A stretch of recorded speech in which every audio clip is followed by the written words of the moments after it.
नमस्कार, आप सभी को Haryana GK by Poonam YouTube channel पर आपका स्वागत है। आज हम पढ़ने जा रहे हैं हरियाणा की हिस्ट्री के बारे में। इसके अंदर हम टॉपिक स्टार्ट करते हैं वर्धन वंश के बारे में, क्योंकि हमारे भारत का ही, हरियाणा का ही मोस्ट इम्पोर्टेंट नहीं है, भारत के लिए ही ये मोस्ट इम्पोर्टेंट रहेगा। क्योंकि भारत के यूपीएससी हो या कोई भी एग्जाम हो, रेलवे का हो या एचएसएससी का किसी टाइप का एग्जाम हो, इसके अंदर से क्वेश्चन है पूछा जाता है। तो हमें बात कर रहे हैं किसकी, पुष्यभूति वर्धन नामक वंश की।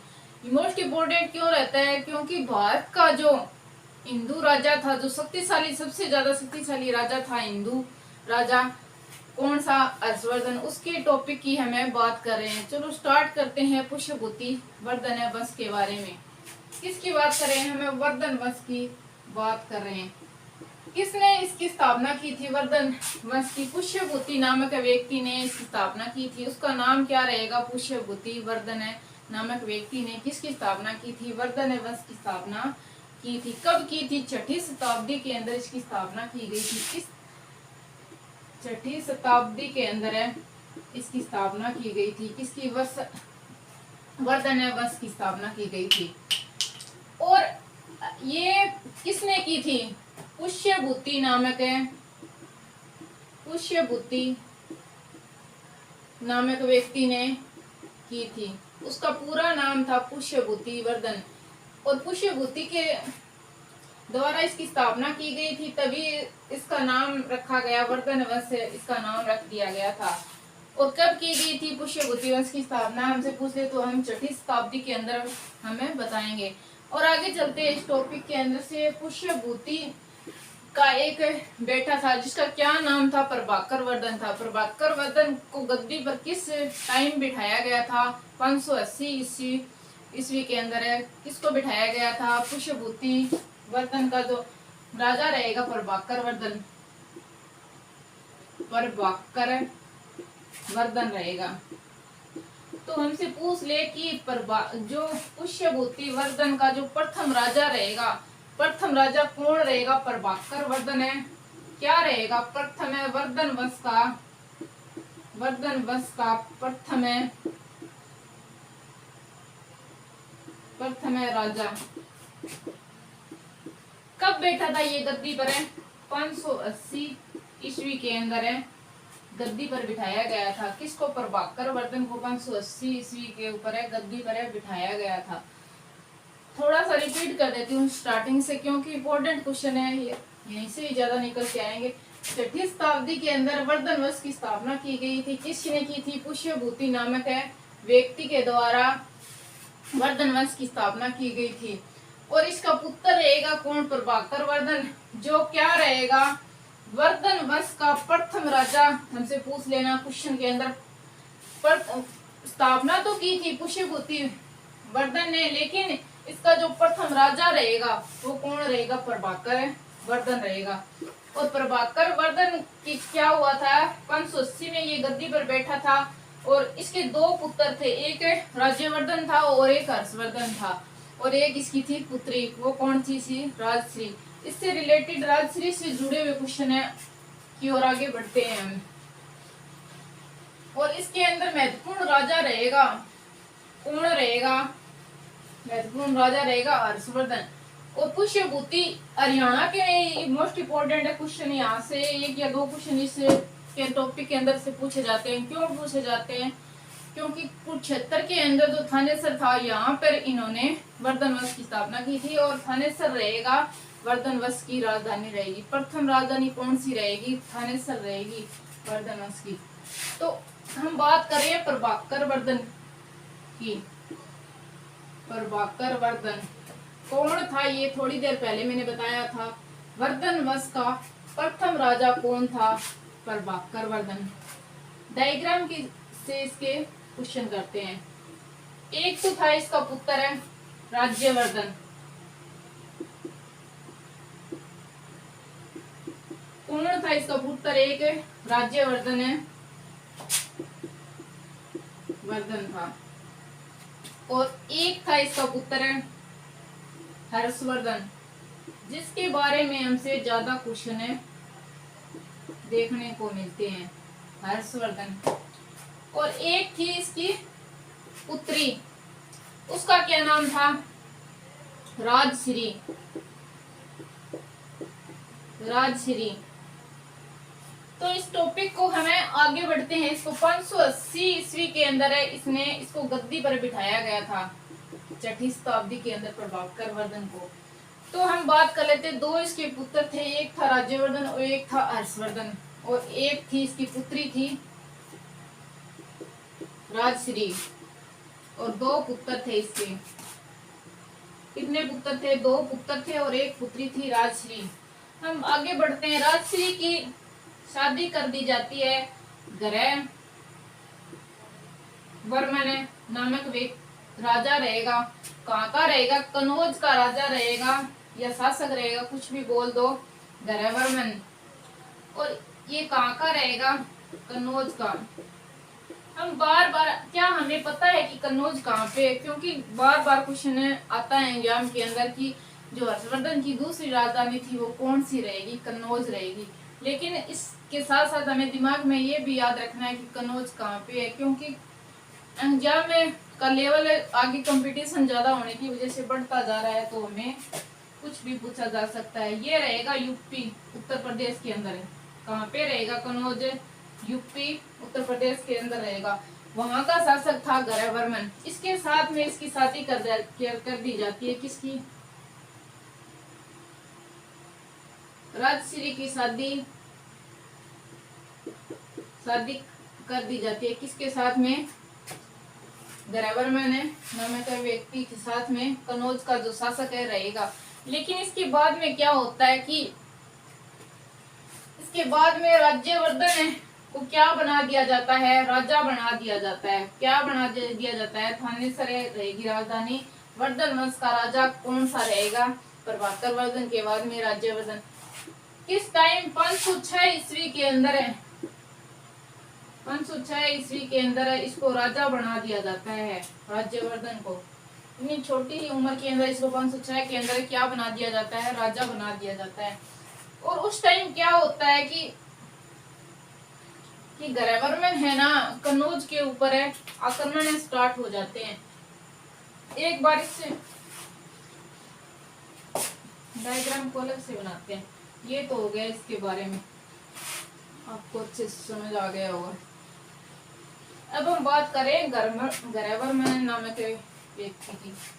किसकी बात चल रही है? राजश्री के जो पति रहेंगे कौन रहेंगे? ग्रहवर्मन। ग्रहवर्मन कहाँ के शासक है? ये कन्नौज का शासक रहेगा। कहाँ पे रहेगा? कन्नौज, यूपी के अंदर रहेगा। और एक शासक होता है कौन है? संसाक, जो पश्चिमी बंगाल का रहेगा। संसाक नामक शासक रहेगा।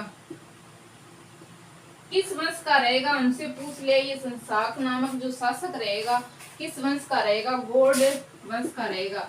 गौड़ वंश का शासक रहेगा। कहाँ का रहेगा? पश्चिमी बंगाल का ये शासक था। इसने क्या किया था? 605 ईस्वी के अंदर है, कहाँ पे? कन्नौज के ऊपर युद्ध कर दिया था, और उस समय ग्रहवर्मन को हरा दिया इसने। किसने? और इसके बाद में ना इन्होंने कन्नौज पर कब्जा कर लिया। किसने? पश्चिम बंगाल के शासक संसाक ने ग्रहवर्मन को कैद में करके किस पे अधिकार कर लिया? कन्नौज पर अधिकार कर लिया।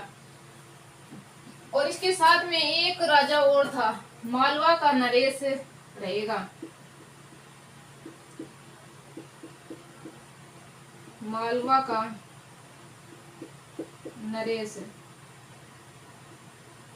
ये तो रहेगा मध्य प्रदेश के अंदर, एमपी के अंदर। पहले तो ये राजस्थान और के अंदर आता था, मध्य प्रदेश के अंदर। लेकिन अभी कौन कहाँ पे रहेगा? मालवा मध्य प्रदेश के अंदर रहेगा। अगर साथ में दिया आ जाए राजस्थान तो उसको भी हमें टिक करेंगे। तो इसका नाम क्या था? देवगुप्त। देवगुप्त था, क्योंकि पहले तो संसाक और ग्रहवर्मन के बीच में जो युद्ध हुआ था उसके अंदर संसाक नामक ये शासक था पश्चिम बंगाल का, ये हार गया था। इसके बाद में इन्होंने दोनों ने मिलकर धर्मवंश की हत्या कर दी थी। कहाँ पे? कनौज के अंदर। और तब इसको पता चला राज्यवर्धन को, जो राजश्री का जो भाई था राज्यवर्धन, जो थानेसर पर जो दूसरे वर्धन वंश का शासक रहेगा, उसको अपनी बहन के बारे में पता चला कि उसके पति की हत्या कर दी है इन दोनों ने। तो वो कन्नौज के ऊपर जाता है। कौन जाता है? राज्यवर्धन।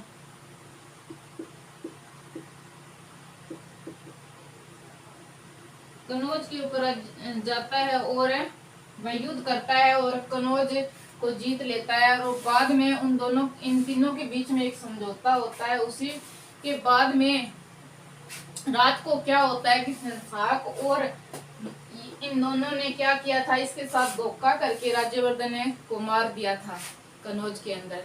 और बाद में कुछ समय के बाद में इस बात का पता हर्षवर्धन को चलता है कि इसके भाई की हत्या कर दी गई है और राज्यवर्धन की, और कन्नौज पर इन्होंने अधिकार कर लिया है। तभी हर्षवर्धन सेना लेकर आता है। और उसी समय एक इसके ऊपर एक नया टॉपिक और जुड़ा हुआ है कि धर्मवंश की हत्या के बाद में क्या करती है राजश्री, सती होने के लिए वनों में चली जाती है, क्योंकि उस टाइम सती का प्रचलन चलता था। तो वो वहां पे चली जाती है। तो पहले तो हर्षवर्धन उसको लेके आता है और बाद में वो इन दोनों के साथ युद्ध करता है और बाद में कन्नौज पर अधिकार कर लेता है। तो अभी यहाँ से स्टार्ट होती है हर्षवर्धन की कहानी। ये तो होगी वर्धन वंश की स्टोरी। अब मैं बात करें हर्षवर्धन की, मोस्ट इम्पोर्टेंट है रहेगा इसके बारे में जो भी तथ्य रहेंगे। हर्षवर्धन कब गद्दी पर बैठा था? 505 में कौन बैठा था? 505 के अंदर बैठा था राज्यवर्धन। और उसके बाद में थोड़े ही टाइम के बाद में जो कन्नौज पर जाता है तो उसकी धोखे से हत्या कर दी जाती है। इसके बाद में इसको पता चलता है 606 ईस्वी के ऊपर है, 7वीं ईस्वी। हमसे पूछ ले हर्षवर्धन राजा कब बना था? 606 ईस्वी, मतलब इस टाइम बना था। तो 7वीं ईस्वी चल रही थी, तो 7वीं ईस्वी हमें इसको बोलेंगे। 7वीं शताब्दी के अंदर यह गद्दी पर बैठा था, गद्दी पर बैठा। कौन है राजा हर्षवर्धन की हमें बात करें। इसके बाद में ये जाता है कन्नौज के अंदर सेना लेकर और संसाक और देवगुप्त दोनों को वहां से भगा देता है और युद्ध के अंदर हर्षवर्धन जीत जाता है। और बाद में वो राजश्री को वनों से लेकर आकर वहां पे कुछ समय के लिए तो वो ये करता है। लेकिन जो कन्नौज के अंदर है, एक तो आता है थानेसर रहेगी वर्धन वंश की प्रथम राजधानी, पूछ लेना प्रथम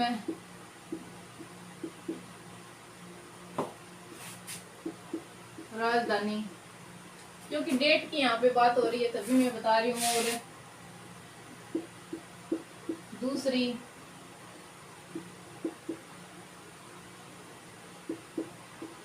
प्रथम राजधानी कौन सी थी? थानेसर थी। वर्धन वंश की प्रथम राजधानी थानेसर थी। थानेसर कहाँ पे रहेगा? कुरुक्षेत्र के अंदर रहेगा, हरियाणा में कुरुक्षेत्र के अंदर रहेगा। लेकिन दूसरी राजधानी हर्षवर्धन ने किसको बनाया था? कन्नौज को बनाया था। कन्नौज को दूसरी राजधानी के रूप में स्वीकार किया था। किसने? हर्षवर्धन ने बनाया था। कहाँ पे रहेगी ये? उत्तर प्रदेश के अंदर है रहेगी। कहाँ पे रहेगी? उत्तर प्रदेश के अंदर है रहेगी। हमसे पूछ ले किस डेट को बनाया गया था इसको राजधानी, किस डेट को बनाया गया था इसको राजधानी? तो हम क्या बताएंगे? 641 ईस्वी को, 641 के अंदर है इसको दूसरी राजधानी बनाया गया था कन्नौज को। और स्टार्टिंग से कौन सी थी? वर्धन वंश की राजधानी थानेसर थी। तो और क्या क्वेश्चन पूछ सकता है इसके गद्दी से रिलेटेड या राजधानी से रिलेटेड? हमसे पूछेगा कि हर्षवर्धन कौन सी आयु के अंदर है, इसका जन्म कब हुआ था? पहले तो ये बता दूं जन्म कब हुआ था हर्षवर्धन का, ये भी पूछा जाता है। 590 ईस्वी के अंदर इसका जन्म हुआ था। गुप्त वंश के समापन होने के बाद में कौन सा वंश आया था भारत के अंदर? वर्धन वंश आया था। गुप्त वंश के समाप्त होने के बाद में कौन सा वंश आया था? हर्षवर्धन वंश से आया था। ये भी हमें याद रखना है। 1590 ईस्वी के अंदर इसका जन्म हुआ था हर्षवर्धन का, और 606 ईस्वी के अंदर ये गद्दी पर बैठ गया। 16 अपने जन्म के 16वें वर्ष इसको गद्दी पर बिठा दिया गया था। तो यही हमसे पूछेगा, क्या पूछेगा? 16वें वर्ष के अंदर गद्दी पर बैठा था। कौन से वर्ष गद्दी पर बैठा हर्षवर्धन? 16वें वर्ष।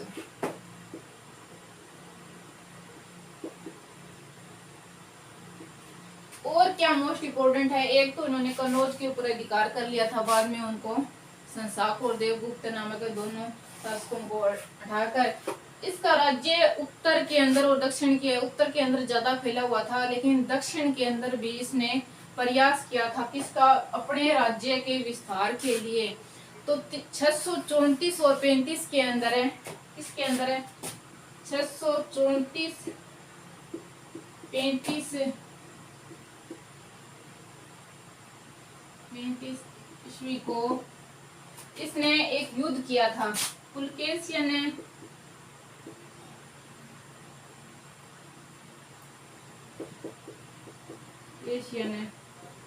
द्वितीय राजा के साथ इसका युद्ध हुआ था। ये क्या था? वातापी वंश का राजा था। वातापी वंश का शासक था कौन सा? पुलकेशियन द्वितीय। इसके साथ में युद्ध हुआ था किसका? हर्षवर्धन का। हर्षवर्धन का इसके साथ युद्ध हुआ था। इसके अंदर कौन जीता था? हर्षवर्धन हार गया था। क्या हुआ था? हार गया था और ये जीत गया था। तो इसके अंदर से हमें क्या क्वेश्चन उठने को मिलेंगे, देखने को मिलेंगे कि कौन सी नदी के किनारे पुलकेशियन द्वितीय ने किसको हराया था? हर्षवर्धन को हराया था। और पुलकेशियन फर्स्ट, सेकंड और थर्ड द्वितीय तीनों दिए होंगे, लेकिन हमें ध्यान रखना है कि ये कौन सा था? ये सेकंड वाला था। तो नर्मदा नदी के किनारे ये युद्ध हुआ था।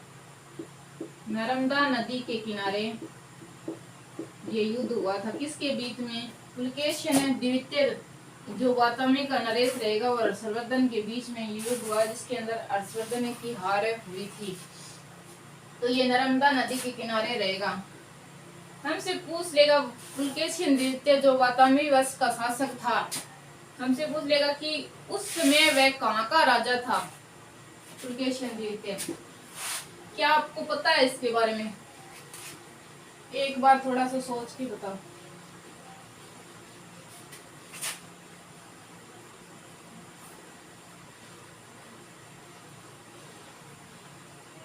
क्योंकि इस टॉपिक के अंदर इसका नाम आया तो इससे भी क्वेश्चन है। पुलकेशियन सेकंड क्या था? ये वातापी वंश का शासक था। और मेन किसने हराया था इसको? हर्षवर्धन को इसने हराया था। नर्मदा नदी के तट पर हर्षवर्धन को हराया था। नर्मदा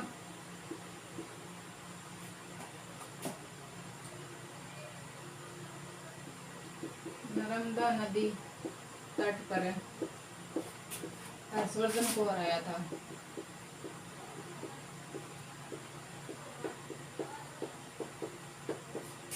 उस समय यह कहाँ का राजा था? पुलकेशियन द्वितीय महाराष्ट्र का राजा रहेगा।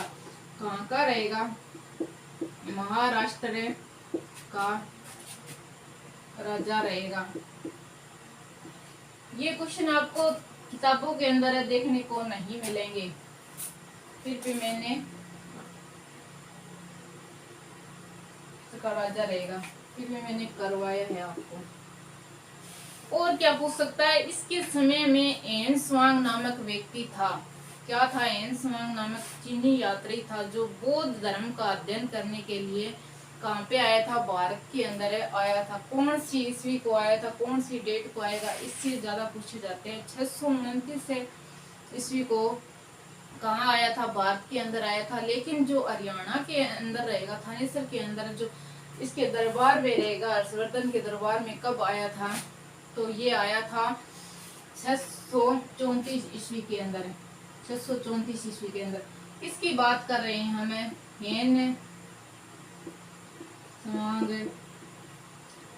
स्वांग चीनी यात्री रहेगा। चीनी यात्री कहाँ पे आया था ये, इंडिया के अंदर आया था। इंडिया के अंदर पूछ लेना कब आया था, भारत के अंदर है तो रहेगा 629 ईस्वी के अंदर है। अगर हमसे पूछ ले हरियाणा के अंदर कब आया था तो 634 से 35 के अंदर है, ये हरियाणा के अंदर आया। कब तक रहा, हरियाणा के अंदर रहा, कब तक रहा था ये, 645 से तक रहा था।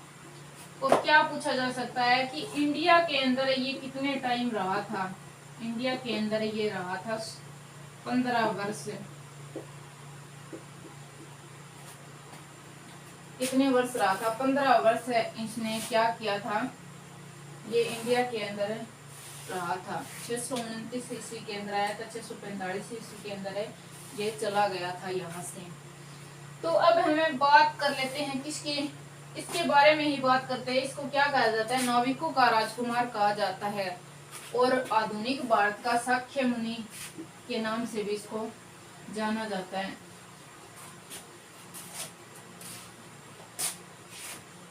क्या कहा जाता है, नाविकों का राजकुमार। नाविकों का राजकुमार की संज्ञा किसको दी गई थी, एन स्वांग को दी गई थी। और क्या कहा जाता है, आधुनिक भारत का शाक्य मुनि या गौतम मुनि।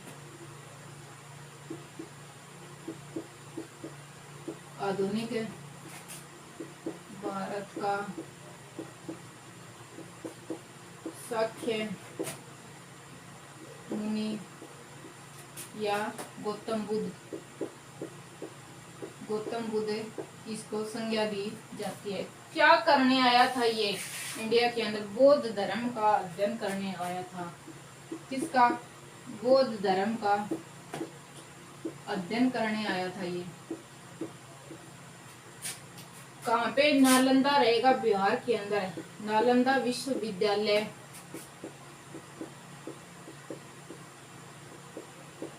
कहाँ पे रहेगा ये, बिहार के अंदर रहेगा।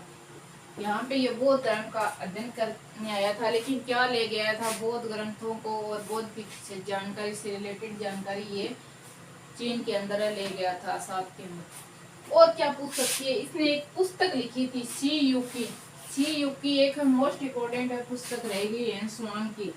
सी यू की पुस्तक थी इसकी, किसकी, एन स्वांग की पुस्तक रहेगी। क्या था इसके अंदर, हर्षवर्धन के राज्य से रिलेटेड सबसे ज्यादा जानकारी यहाँ पे इसके अंदर थी। और क्या था, 138 देशों का विवरण इसके अंदर हमको देखने को मिलता है। कितने, 138 देशों का। और इंसान के बारे में जानकारी भी हमें सीयूकी से मिलती है। एक और कवि रहेगा बाण भट्ट कवि, मोस्ट इम्पोर्टेंट रहेगा इस टॉपिक के अंदर। इसके बारे में भी क्वेश्चन है कि बाण भट्ट नामक कवि किस राजा के दरबार में रहता था, हमसे पूछ सकती है।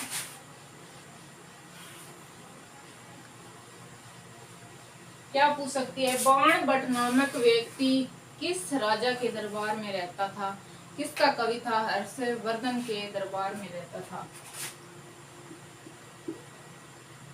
बाण भट्ट कवि था,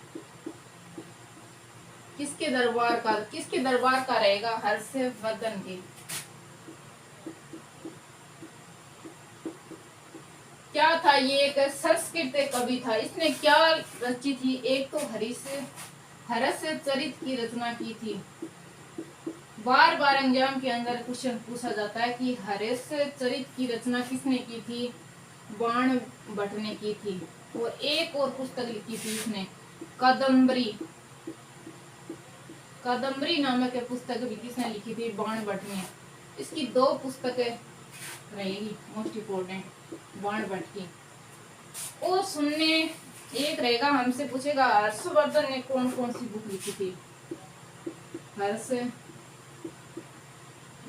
की ये भी एक है, कवि था, इसने भी एक पुस्तक लिखी, लेखक था कवि क्या। एक तो लिखी थी प्रिय दर्शिका,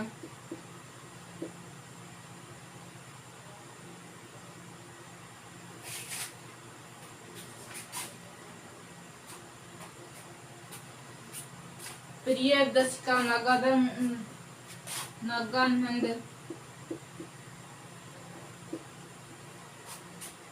और रत्नावली।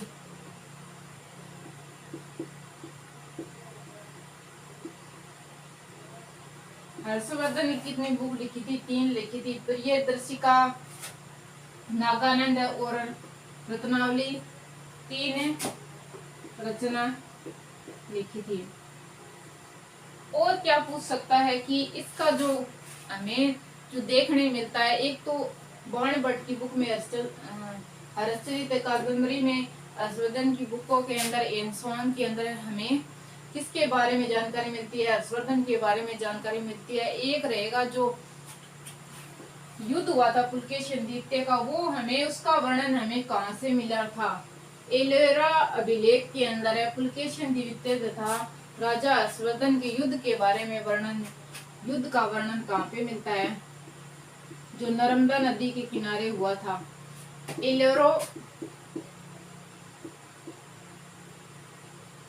एहोल है, एहोल अभिलेख के अंदर मिलता है।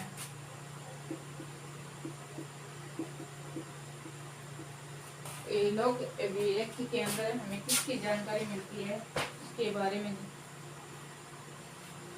और हमें जो वर्धन वंश की जानकारी कहाँ से मिलती है, किसके बारे में हम बात करते हैं? वर्धन वंश की जानकारी और हमें कहाँ से मिलती है? तो एक तो रहेगी एलोरा अभिलेख के अंदर है, और दूसरी रहेगी मधुबन व बांसखेड़ा अभिलेख के अंदर। किसके अंदर है? मधुबन तथा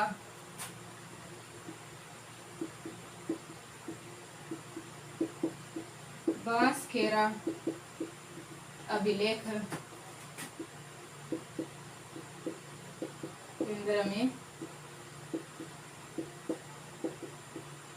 इन तीनों के अंदर है हमें जानकारी मिलती है। लेकिन एलोरा अभिलेख के बारे में तो क्वेश्चन पूछा जा चुका है, लेकिन मधुबन और बांसखेड़ा का आपको कहीं भी जिक्र नहीं मिलेगा। लेकिन इन दोनों के अंदर हर्षवर्धन के बारे में जानकारी, वर्धन वंश की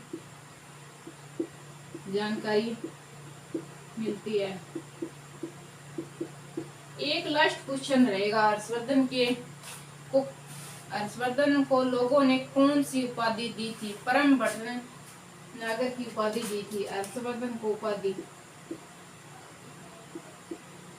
हर्षवर्धन को किसने दी थी? लोगों ने उपाधि दी थी। क्या दी थी? महान राजा की उपाधि दी थी। उसको क्या नाम दिया था? परम भट्टहरक की उपाधि दी थी। किसको दी थी? हर्षवर्धन को। परम भट्टहरक का जो मीन निकल के आता है वो क्या रहेगा? महान राजा।